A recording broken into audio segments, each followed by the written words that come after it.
Is Boston a racist city? Yes. Depends. Yeah. Yes. Depends on what? Like, it depends on, like, basically who are your neighbors. I said some areas because, like, if you're, like, see, I'm in South Boston. There's a lot of, like, white Irish people. And I'd say from the Irish people I know, they're racist. If you're white, you're kind of born into being privileged. And when you're privileged, that comes with more money. And it's the opposite for black people. Because when you're born to some type of privilege, you tend to think that you're superior to people who are not. So I think Boston's racist, but I think that they were born into, like, that, like, method of, like, superiority and all that stuff. Previously, in Greater Boston. The count was in. The city of Redline was officially a thing. An hour later, Park Street Station is empty. Paul Montgomery's supporters all gone home, still wondering why their mayor has gone away. I worked too hard to let this all go to hell, and need I remind you, this is all we've got right now. So if you're not going to let me do it, get to work at figuring it out yourself. Oh, no, where is it? Did he take something? Your wallet? My crystal ball. I could try to find it for you. Redline. Arlington, Cambridge, from Dorchester, Jamaica Plain, Revere, Hanson, Wellesley. Lowell, Redline, Worcester. I'm from Somerville. Peabody, Tewksbury, Park, Roslindale. Andover, Dorchester, Framingham. Medford, This is Lowell. This is Revere. Methuen. This is Greater Boston.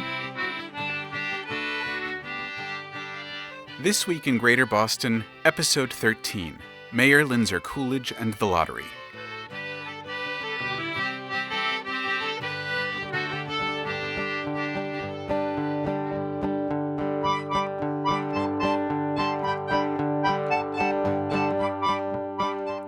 When she was a little girl, Charlotte knew she was going to tell stories when she grew up. She knew because she was already doing it and had no intention of stopping. Dozens of stories, short sketches, 1 or 2 page romps, some longer epics with illustrations adorning every page. Lush with color and sharp design. Cardboard covers carefully cut from boxes her mother brought home from her job at the post office. In Charlotte's backyard was a glorious red oak that towered over her house. The tree featured in several of her initial stories and eventually became her hallmark, appearing as an illustrated cameo in the very least. In one tale, a young warrior clearly modeled after Charlotte battled fire demons up to the top branch, where she was crowned queen of all tall things, empress of earth, and goddess of the galaxy. She often wrote while perched under the tree. In the winter, she positioned her desk to face the rear window of her bedroom so she could look at it for inspiration. During her last summer with the tree, she carved a big hole in the trunk. It took months of digging and scraping with a garden hoe and a pair of weed cutters. By August, there was a large enough hole for her to shove most of her stories inside. Copies, of course. She moved shortly after. Her mother needed to find a new home after her father left. And in her mind, she pictured that tree budding year after year, blossoming with her words and images, blooming with fiction, blooming with fresh books and stories and pages and drawings and words wrought naturally from the limbs, blessing the earth underneath in the fall, gifting would-be readers with a fresh harvest of tales. She pictured her words spiraling into the surface of the stump, lining the tree rings in one long epic yarn, spinning longer each year the tree grew. But what really happened to it? Ms. Linzer-Coolidge? Wake up, Charlotte. You have our city to run. Ms. Linzer-Coolidge? Yes, I'm sorry, what is it, Melissa? You told me to remind you 20 minutes before. Are we going to be on time? Well, there's a good chance we will be. A good chance. A strong probability. What was the delay? Ms. Linzer... How many times do I have to tell you? Call me Charlotte. I'm sorry, Charlotte. Your family's here? Shit. Of course. Monty needs to eat. Why didn't you tell me? You didn't quite give me a chance, Ms. Linzer. Charlotte... Come in with them. I need to ask you something. While you nurse? 2 birds, 1 stone. Hop 2.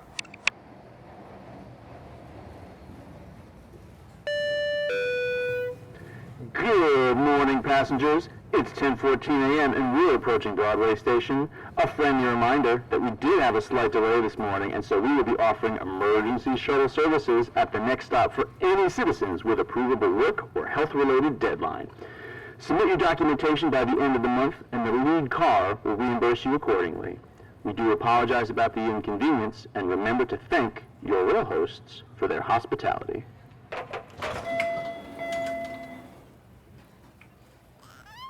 Oh, sweet little monkey. What was the delay? Nice to see you, too. I've got 15 minutes before the interview. I don't have time for small talk. You don't have time for any talk. You don't even have time to sleep. Exactly. So I'd expect you to acknowledge that fact and try to be a little more sympathetic. I think I should go. Plant yourself. The delay, what was it? It was more of those posters. The lottery is coming. How many? 1 on every other car covering windows. But of course nobody sees a thing. Did anyone check the cameras yet? We've been focused on removing the posters as quickly as possible. It'll take someone hours to go through all the footage, and we don't have time. We never have time. We don't have time because we constantly have to be on time, so we never have time. I'm sorry for snapping, Melissa. Do anything you can to make sure we make the interview. We'll make it on time, and I'll give him a nice warm welcome. Yes, thank you. What's his name again? Chuck. Chuck. A real mother chucker. Thank you. Just trying to add some levity. I'm too tired to laugh or cry or feel much of anything right now, and I need to focus on putting on my BS face for this mother chucker, so... I wanted to tell you. I was reading this article the other day about how breastfeeding culture is like 95% bullshit. Gemma, not in front of the baby. Right, sorry. But anyway, breastfeeding. It's been over-mythologized and turned into this ridiculous mommy gospel. Baby better drink from your tits, or he'll never get into an Ivy League college, and he'll work mopping gas station bathrooms his whole life. We talked about this. We also talked about how you aren't getting enough sleep. Like, mere seconds ago. I don't mind feeding him, and there are some really good formulas out there. More natural ones. You don't have to. I like to. I want to. It's one of the few times I get to see him lately. Oh, God. When he looks at me, he probably just thinks of a baby version of a refrigerator or something. Or like a freshly baked chicken, like in one of those old cartoons. Metavision. You know, Chuck Jones stole that from Charlie Chaplin. Oh, good boy, Monty. What did he say? I thought you told me not to tell. What did he say? He's worried about you. What is it? I'm sorry, Ms. I'm sorry, Charlotte. One of the house cars was just vandalized, possibly burglarized, a big red. Of course it was. On the Ashmont line, it just happened. It's possible he wouldn't have heard about it, but... He's a journalist. If he's halfway decent, he'll know. Give me the details immediately so I'm prepared. Are we going to make it on time? I'll make sure we do. I can look into it. It doesn't matter. Hey, this stuff happens. It doesn't have to be perfect, you know. It does. It absolutely does, or at least as close to perfect as possible. With how it all started, with how weird it all is, if it doesn't work, if one thing is off, then it all looks... Who cares? Blow the stupid interview off. Does this guy live here? He's gonna try any angle he can to slam you, so why give him the opportunity? I'm not going to let him slam me. Or the city. I'm prepared for this. At the end of the day, though, you don't own it all. You can't. You can't control everything, so... Crime report forwarded to your email right now. I've got to read this. Monty's finished. Burping for me? Sure. Maybe I'll talk to you the next time you need to feed the heir apparent. I'm sorry, I have a city to run. Whose city?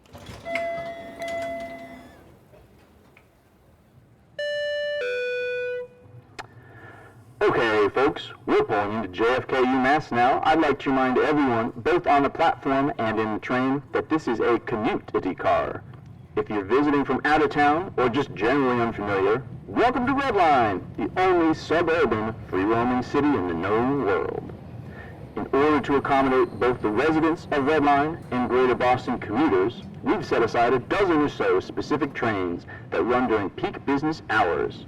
Residents of Red Line who have volunteered to live within the community cars enjoy discounted housing for allowing commuters into their homes as guests during their ride.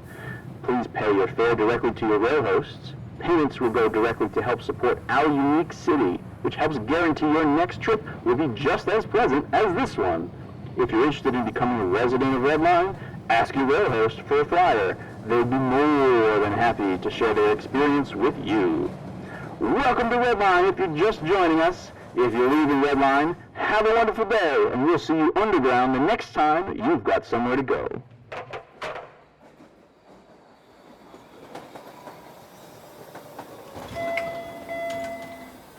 Thank you for meeting me.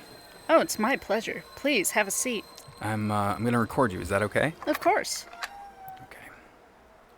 Charlotte, where is the mayor of the Red Line? It's a little early to tell. We'll find out in 5 months. I don't mean the future mayor. I mean, the... As I've told the press several times before, I am unaware of the mayor's current whereabouts. What was the last thing you heard from him? I'd really like to focus on the city, if you don't mind. I'm sorry. Okay.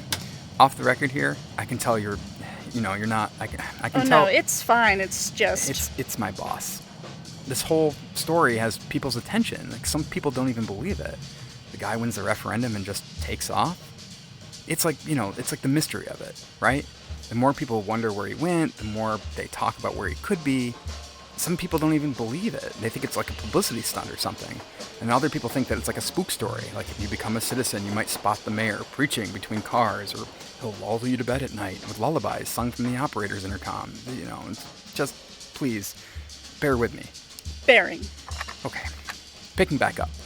What was the last thing you heard the mayor say to you? Good luck. Was that about running the city? Oh, no, my water just broke. Of course. Congratulations. Shortly before I met you, I received word of an outbound Ashmont train being burglarized. A big red rail home. Would you care to comment on that? Oh, well, it sounds more like vandalism than burglary. A commuter tried to spray paint over a resident's wall. When the resident stopped him, he stole a coffee mug on his way out the door. Hardly anything warranting a burglary charge, but all the same, we are investigating the incident. When we identify the suspect, he'll be charged with a fine and exiled from the city for at least 1 month. Seems a little harsh, doesn't it? No. Exiled from the city? For 1 month. We're a unique city. I'm not going to pretend otherwise. We need to have unique laws. Can you really expect to keep this city safe? Oh, I do keep this city safe. Not just me, our city security... Don't situations like this underline how dangerous Red Line can be, especially for residents? Every city has crime, but I operate under the assumption that most people, if not all people, don't want to break the law. Crime happens, of course, but our city functions on the assumption of trust in one another, and our crime rate is one of the lowest in Massachusetts. Does Red Line have a prison? No. A city jail? I mean, I don't think there are many cities that don't have some Where kind is it? Shawmut Station. Why Dorchester? Well, the foundation of the station proved to be the easiest to convert for our needs. You've come under some fire from neighborhood organizers like Isabelle Powell for several reasons, including the segregated demographics of Red Line and the choice of Shawmut for the prison. It's not a prison. What do you have to say about that? I'm meeting with Ms. Powell later today, and I'm looking forward to addressing her concerns directly. Do you mind if I ask you what the lottery is? I'm afraid I can't answer that. What else can't you answer about your own city? It's not my city. The city's run by its residents. I'm solely the acting interim mayor, trying my best to be a leader. And I can't tell you what the lottery is, because it's a surprise for our citizens. A surprise? Yeah, you've heard of surprises before, I imagine. Like when a transit system transforms into a city, descends into chaos, and is salvaged from the brink of anarchy by brilliant urban planning, obsessive attention to detail, and tremendous loss of sleep. We have reports of posters popping up all over the city warning citizens that the lottery is coming. Well, they're advertisements, not warnings, and I'm sure you're aware, in order for the city to run as efficiently as it must, we pay our employees a tremendous compensation, especially the train operators, ensuring the best possible commutes imaginable. That, in combination with expedited service during peak travel times, and we've literally made sure the trains run on time. The lottery will be a way to build excitement in our community, as well as generating revenue to continue with this trend. Okay, if that's the case, why have all the posters mysteriously vanished right after confirmation of their appearance in Redline? What did you say before? It's the mystery of it. The more people don't know, the more they talk about it. You don't actually believe that, do you? Well, you tell me. You're the one who brought it up. One last question. Do you really think you have what it takes to be mayor? Yes. Forgive me, but your background is in backgrounds. That's correct. You're an animator, an artist, and not even like the person who does all the exciting stuff in cartoons, the action. Sure, the action in the foreground, the exciting stuff. But what does it do? It moves. It's unpredictable, distracting. The background, though, stable, constant. That's what a city needs. That's a bit of a stretch, don't you think? In terms of making an argument about why you're qualified to run an entire city, especially a city like this? Why don't you ask our residents that question? Or the commuters? Or better yet, ask the mayor of the Red Line if you can find him. Of course. Well, I think that's all I have. Thank you for your time, Charlotte. Ms. Mayor. Ms. Mayor.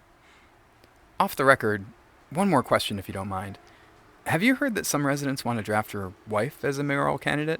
There's like a petition going around. Draft Gemma, all thanks to her being one of the biggest city organizers the day the referendum passed. Oh, Gemma isn't interested in the position. Why weren't you there the day it all went down? I was in the hospital. The baby, right. But Gemma had the baby with her, didn't she? Isn't that funny? Enjoy your stay in Redline, Chuck. Have a wonderful afternoon, Miss Linzer-Coolidge. And good luck with the election campaign. Louisa's here to see you. I'm ready for her. Hey, I was thinking about our fiscal meeting last night, and Charlotte, are you okay? Is he gone? Who? The boob from 7 News? Yeah, it looks like it. How did it go? Well, it could have gone better. He questioned my leadership ability, made mountains out of every possible redline molehill, and simultaneously ignored the gargantuan levels of blood, sweat, and tears I continually pour into this place to keep it together. And he asked about the lottery. What did you say? I may not have been completely honest with him. What did you say? I told him we were responsible for the ads and took them down because we wanted to build a sense of mystery about what the lottery means. Oh, well, that's actually pretty smart. But now I have to come up with some kind of lottery. Well, how hard can that be? It's not like we don't need the money. But what do I do when the real lottery crap actually happens? The people who actually put up the posters. Well, discredit them. You run a city. All they've done is put up some dumb signs. Oh, speaking of which, I've only got a couple of minutes, and I had an idea about how we can make some cash. Oh, I'm all ears. Weddings. Take a look at these. Oh my god, these are incredible. When was this? A couple months before the referendum, and the clients were kind of garbage human beings, and the whole wedding was a gigantic red line pain in the ass. But if we could rent one of the trains to people, maybe use the station for the ceremony, and if we could use some of these for advertisements, I think we could make some real money.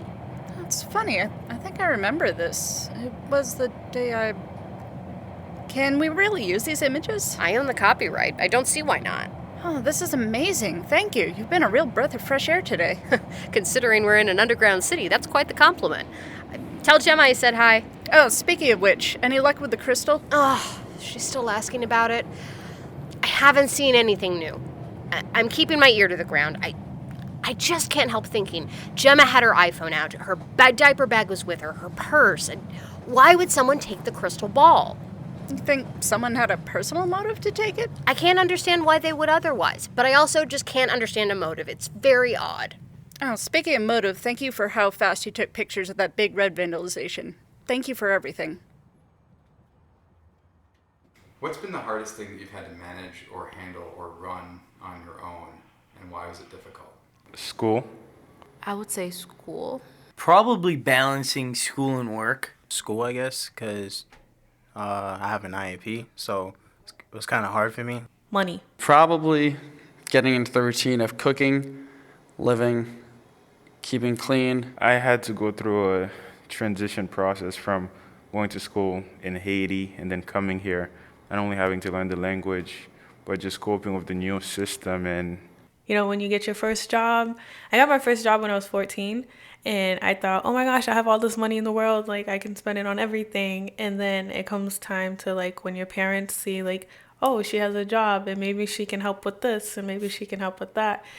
Get my studies done and get my work done, but also make money and have to pay my bills, because I also have bills. I'm not just a student like it was like in high school or whatever.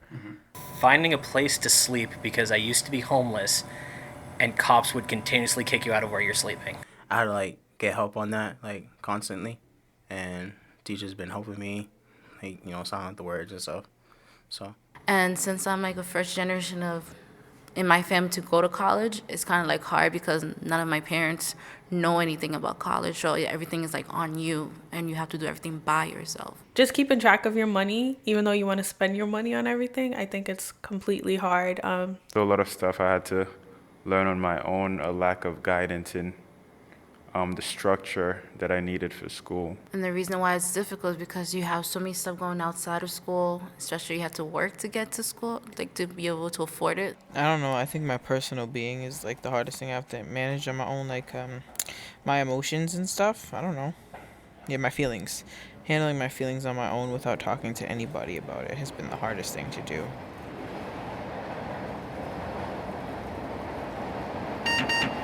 Miss Powell is here for you?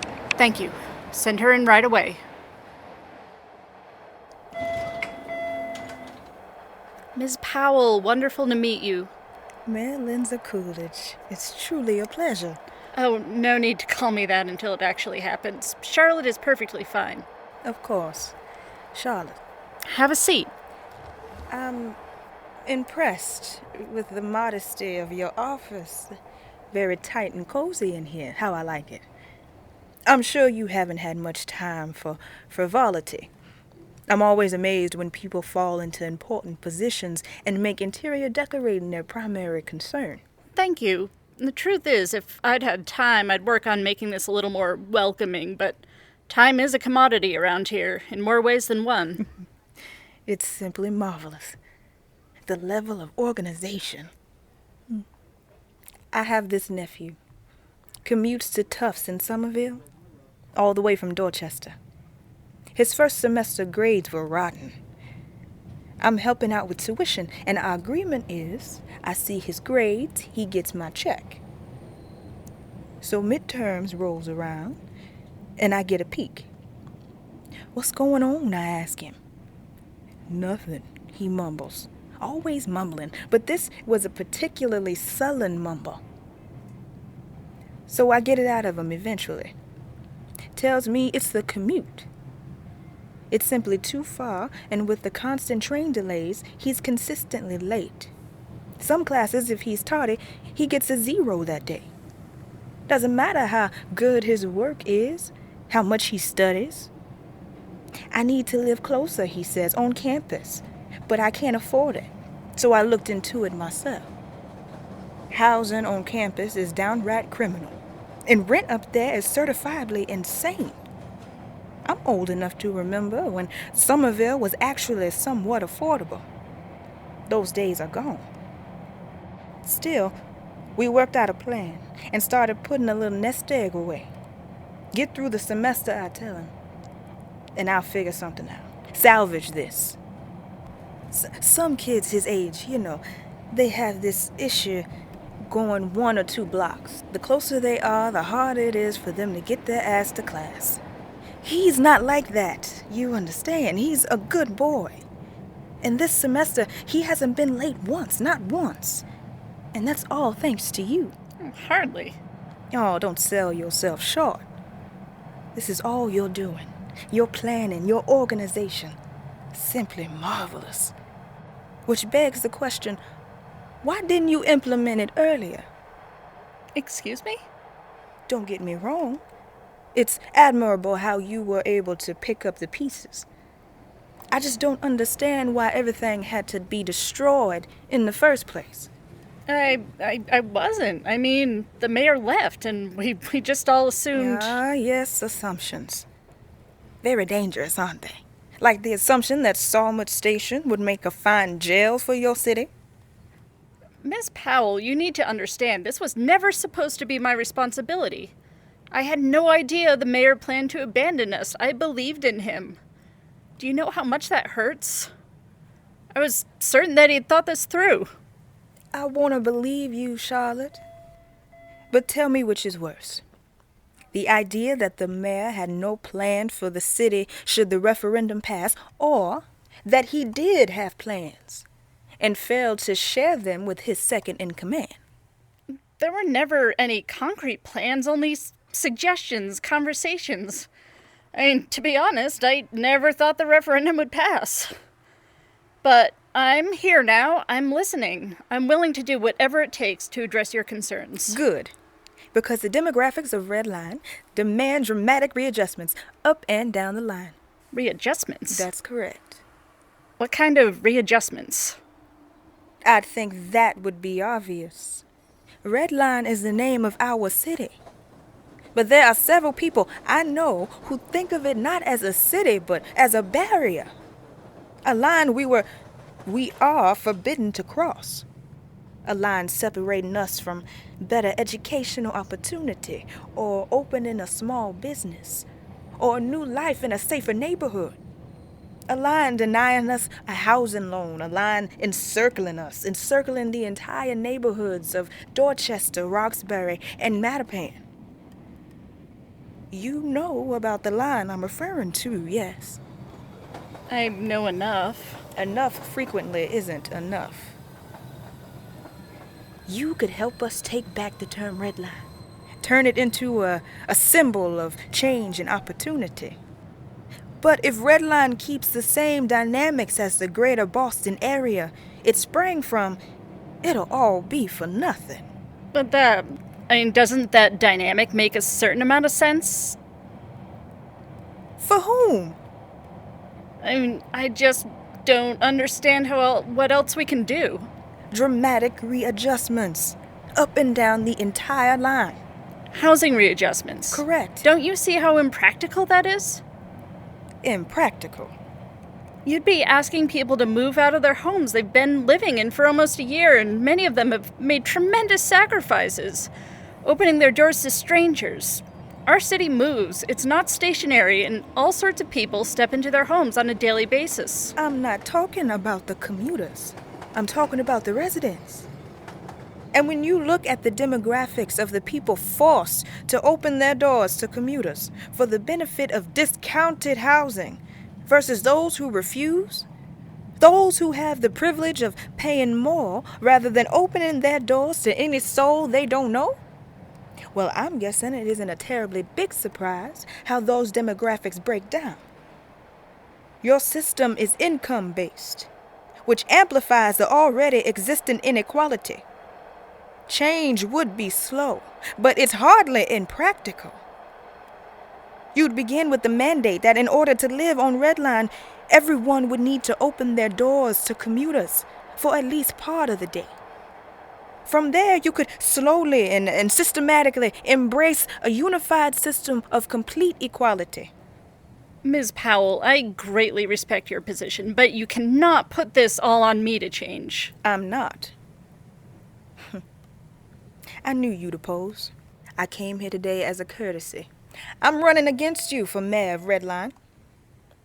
I see. Your city is like our history, Charlotte. Yes, it moves. But the more it moves, the faster it goes, the more things stay exactly the same. Good luck to you, Ms. Powell. I hope you plan to campaign on the impractical ideas you've outlined to me here. I have no doubt you'll lose if you do. That word again. Impractical. If you knew what I knew, Charlotte, felt what I felt, you know this is beyond practical. It's necessary. The fact that you can't see that proves to me that you are not the one who should be leading our city, despite all of your hard work. I think you underestimate me. Oh, I have no doubt. And good luck to your nephew as well. I'll pass that along. Although, I'm not sure Isaiah will be able to forgive you. I thought you said... Oh, yes, well. He worked incredibly hard to salvage that first semester. But when the referendum passed, Redline fell into such chaos that he was unable to make it to school for months after. The winter got colder, and he tried everything. Tried biking even, but just couldn't manage it. Isaiah voted yes for the referendum, by the way. He had his assumptions, too. Good day.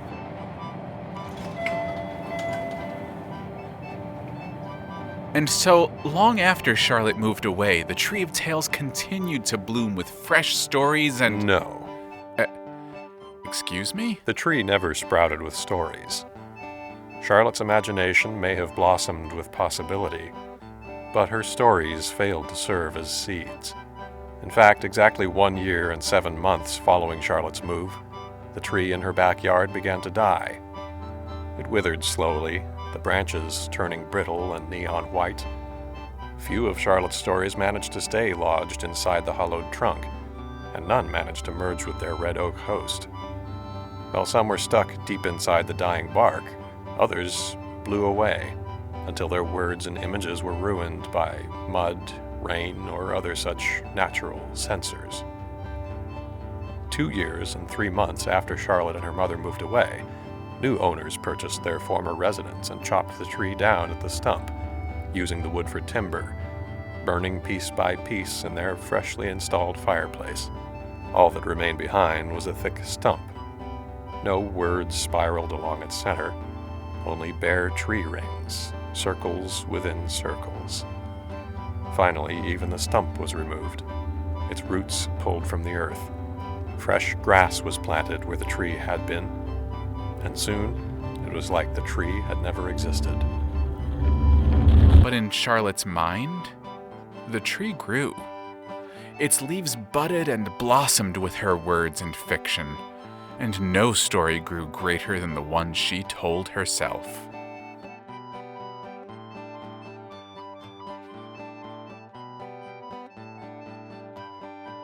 Greater Boston is written and produced by Alexander Danner and Jeff Van Dreason, with recording and technical assistance from Marc Harmon. You can follow Greater Boston on Twitter at @InGreaterBoston, and you can help keep the show running by supporting our Patreon campaign or by sharing the show with your friends. In order of appearance, this episode featured Alexander Danner as the narrator, Summer Unsinn as Charlotte Linzer-Coolidge, James Capobianco as the mayor of the Red Line, Tanja Milojevic as Melissa Weatherbee, James Johanson as Rusty the MBTA driver, Lydia Anderson as Gemma Linzer-Coolidge, Jeff Van Dreason as Chuck Octagon, Julia Propp as Louisa Alvarez, Jessica Washington as Isabelle Powell, and Braden Lamb as Leon Stamatis. Interviews recorded with Greater Boston residents. Charlie on the MTA is performed by Emily Peterson and Dirk Tiede. Train Jam performed by Adrienne Howard and Emily Peterson. Dream music by Jeff Van Dreason. Drum tracks by Jim Johanson. Some sound effects and music used from public domain and Creative Commons sources. Episode transcripts will be posted online at greaterbostonshow.com. I told him we were responsible for the ads and took them down because we wanted to build a sense of mystery about what Oh, well that sounds pretty smart.